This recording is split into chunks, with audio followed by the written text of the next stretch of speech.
Hey guys, John Adamson, the Rehab and Documentation Guru. Not drinking any fancy coffee today, just water. But I'll have coffee later on. I'm doing a follow-up about my video suggesting that the time is now for educational reform, and I'm responding to and doing a second video in response to a really good comment made by one of the viewers of the video. And there's a biblical proverb that has to do with the fact that it's wise to have a multitude of counselors. And also, I sometimes think things and I don't always say them. So I'll think about these things I want to say and then I won't actually get it out in the video. But this person made a good point, and it's related to something that I thought about already. Let's just focus on the DPT, for example. And of course, OT is moving towards OTD. Did I say OTD already or DPT? I can't remember. Anyway, some timers today. And then speech is talked also about, the speech therapy profession has talked about entry-level doctorates. And my suggestion was, forget that. Especially with the fact that a lot of therapists are out of jobs. There's a glut of therapists, astronomical debt coming out of school. And we can probably eliminate a lot of fluff and make these bachelor's programs and have excellent clinicians still. And I did not address in that other video the obvious, which would be, well, if we actually need less people in the therapy profession right now, and you make the point of entry easier in terms of less debt and less schooling, therefore increasing applications to schools, that maybe will actually cause the same problem. We'll have more of a glut of therapists and a waning job market. So that brings up another point, something I had thought about in the past and I forgot to bring it up in that video, and that is we need to pressure CAPTA. So CAPTA is, I think I get this right. No, I'm going to screw it up. Anyway, it's the Accreditation Organization for Physical Therapy Programs. And then you've got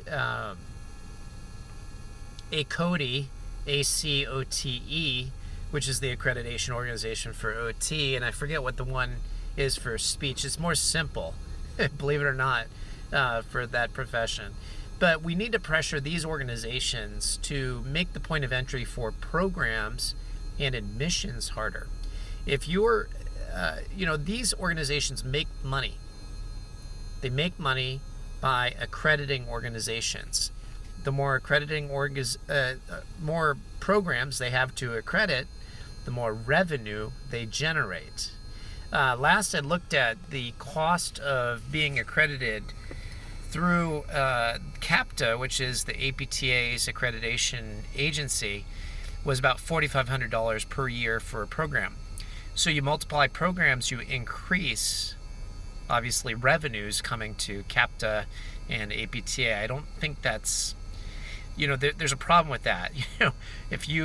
Obviously they need to, if they're going to accredit an organization, a university or a local school, they're going to have to charge money so they can, make sure the curricula is up to date and whatnot.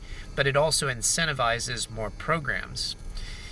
So what we can do as clinicians, especially if you're a member of those organizations, is put some pressure on these organizations to, number one, limit programs. We might need to eliminate some programs. What they might need to do is look at the low-performing programs in the United States and say, I'm sorry, but you're not achieving clinical excellence, therefore we're going to remove you as an entity. And then also make sure that CAPTA and ACOTE and the Speech Therapy Accreditation Organization puts pressure on schools to not have excessively large admissions.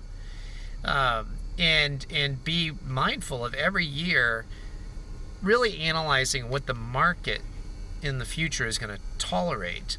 It used to be back in the day that we had a lack of therapists for a multitude of jobs, and that's no longer the case. There might be some markets that are looking for therapists, and you'll see therapy jobs pop up here and there, but there are too many markets that are glutted right now, and And so therapy jobs are becoming few and far between. So supply has exceeded demand. So we have to have organizations that are going to accredit universities and colleges for therapy professional licensure programs. We need to have them be able to monitor on a yearly basis, okay, how many programs do we really need? How many graduates do we really need for that particular profession? That would be a responsible way to do it, because we've got to be able to keep, one, people interested in going into the therapy profession, because we are going to need replacement over time. People like myself, we're getting older, and even though I'm a ways off from retirement with 12 kids, I may at some point leave the field, and there's other people who have left the field. So we need replacement. We need replacement of young, smart, engaged professionals to go into therapy. But we can both lower costs of getting into programs, lower costs of graduating from these programs, reduce the fluff, and reduce the amount of time you have to spend at the university or community college or wherever, and at the same time control the glut and prevent the glut of professionals coming into the field with no job prospects. Anyway, just some thoughts and follow-up, and I just want to thank that viewer for that reminder that that's an important component to controlling some of the problems we're seeing in the therapy profession. Take care, God bless, and have a great day.